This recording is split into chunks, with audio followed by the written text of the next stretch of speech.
Kawasaki H2R adalah motor yang sangat bertenaga dan tidak terbatas dengan kecepatan tertinggi yang bisa melaju lebih dari 400 km per jam. Motor ini adalah satu-satunya motor pabrikan yang bisa melaju sampai 400 km per jam tanpa dituning. Dan buat yang belum tahu, H2 dan H2R berbeda ya, walaupun memiliki bodi yang sama, karena kalau H2 biasanya hanya memiliki tenaga di 200 horsepower, sedangkan kalau H2R memiliki tenaga sebesar 310 horsepower. Dan hasil rekayasa yang kuat ini tidak legal untuk jalan raya di beberapa negara dan hanya dapat digunakan di lintasan tertutup. Motor H2R memang sangat cepat dan bertenaga. Tapi pertanyaannya, kenapa motor H2R tidak digunakan di MotoGP untuk Kawasaki comeback ke MotoGP? Ya kalau mau diadu dari segi top speed, H2R ini jauh lebih kencang dari MotoGP era manapun. Jawaban singkatnya karena Kawasaki H2R tidak digunakan di MotoGP karena tidak memenuhi batasan dan spesifikasi yang diperlukan untuk balapan di MotoGP. Yang mana H2R menggunakan mesin supercharged dan banyak modifikasi aerodinamis yang tidak diizinkan di MotoGP. Karena di regulasi MotoGP ada beberapa batasan dan spesifikasi tertentu yang harus dipenuhi oleh sebuah motor agar dapat memenuhi syarat untuk dikendarai di MotoGP. Dan batasan ini mungkin adanya standar tertentu untuk pembuatan suku cadang dan teknologi yang digunakan pada motor MotoGP.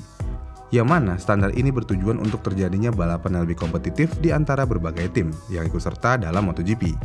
Sedangkan Kawasaki H2R meskipun merupakan mesin yang bertenaga dan kompetitif dan bisa memanfaatkan berbagai teknologi untuk mencapai tingkat performa yang menakjubkan, namun penggunaan teknologi ini membuatnya tidak dapat digunakan untuk balapan MotoGP karena adanya beberapa batasan tertentu.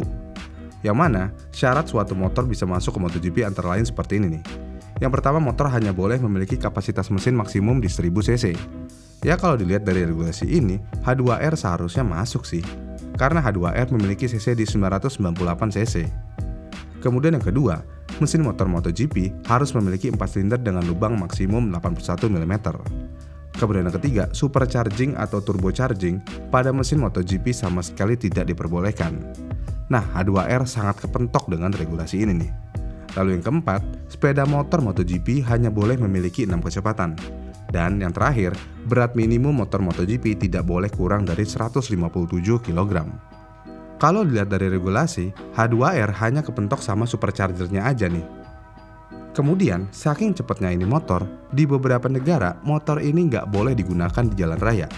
Kenapa? Ya karena motor ini sangat tidak layak dan hanya dapat digunakan di lintasan tertutup karena berbagai alasan. Salah satu alasannya adalah bahwa H2R diproduksi tanpa lampu depan, indikator, spion, atau dudukan plat nomor. Alasan lain mengapa H2R tidak layak di jalan raya adalah karena motor ini tidak mematuhi peraturan kebisingan jalan raya karena terlalu keras. Dan semua motor jalan raya yang legal dibatasi kecepatannya, yang mana biasanya motor legal hanya bisa menempuh kecepatan maksimum di 300 km per jam.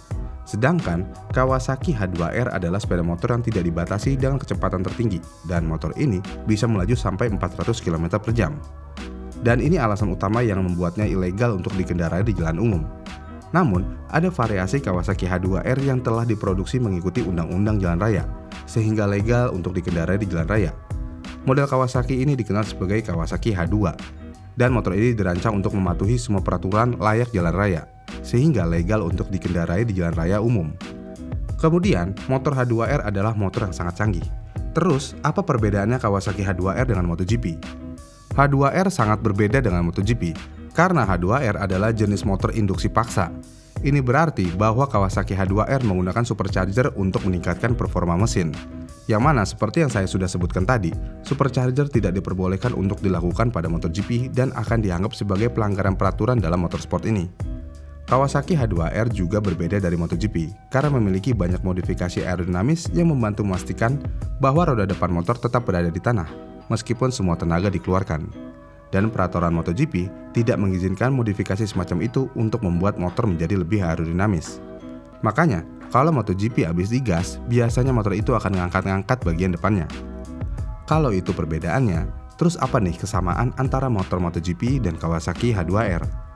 Hanya karena Kawasaki H2R tidak diizinkan untuk balapan di MotoGP karena batasan produksi tertentu yang belum terpenuhi, bukan berarti desain kedua motor ini tidak serupa.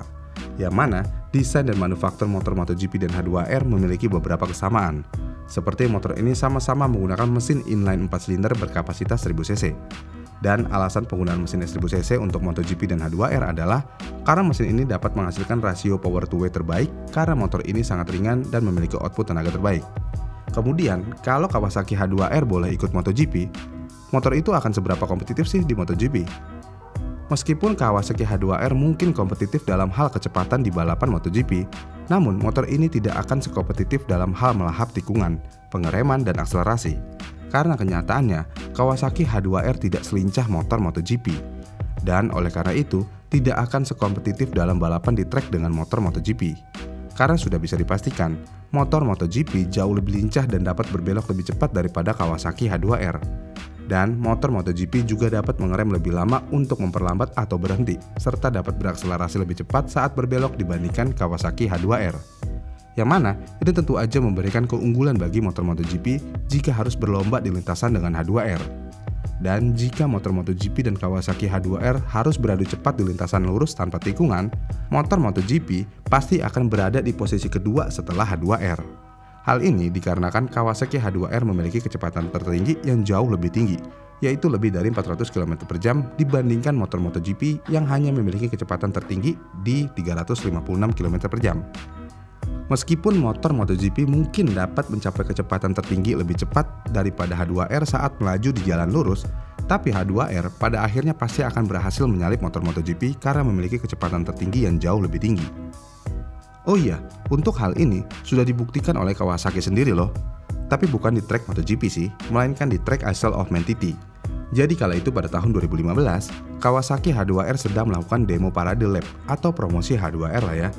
Dan yang mengendari motor itu adalah James Hillier yang merupakan pembalap asli Isle of Man TT. Jadi dia udah tahu banget seluk-beluknya trek ini. Dalam kesempatan itu, H2R bisa mencapai kecepatan maksimum di 332 km per jam. Dan tentu aja ini langsung menjadi rekor top speed tertinggi selama sejarah Isle of Man TT. Tapi uniknya, Kawasaki hanya merilis data top speednya aja, sedangkan data lap time-nya tidak pernah dirilis sama sekali sampai sekarang. Karena apa? Ya karena lap time-nya pasti tidak sebagus motor Isle of Man TT lainnya. Jadi buat apa Kawasaki ngerilis waktu lap time-nya kalau emang nggak bisa sebagus motor lainnya? Jadi di sini kita udah bisa melihat kan, kalau emang motor H2R ini tidak akan selincah MotoGP atau motor lainnya. Karena di motor itu ada efek downforce bagian depan yang sangat tinggi. Jadi kesimpulannya, Kawasaki H2R tidak digunakan di MotoGP karena tidak memenuhi persyaratan dan peraturan yang harus dipatuhi oleh sepeda motor MotoGP agar memenuhi syarat untuk balapan. Meskipun motor MotoGP dan Kawasaki H2R memiliki mesin 1000 cc inline 4 silinder yang sama, tapi H2R memiliki motor supercharged untuk meningkatkan performa, yang mana hal ini tidak diperbolehkan di MotoGP. Ditambah, H2R juga memiliki banyak modifikasi aerodinamis yang tidak diizinkan di MotoGP. Bagaimana menurut kalian? Komen di kolom komentar di bawah ya. Jangan lupa like dan subscribe channel ini. Terima kasih sudah menonton, sampai jumpa di video selanjutnya.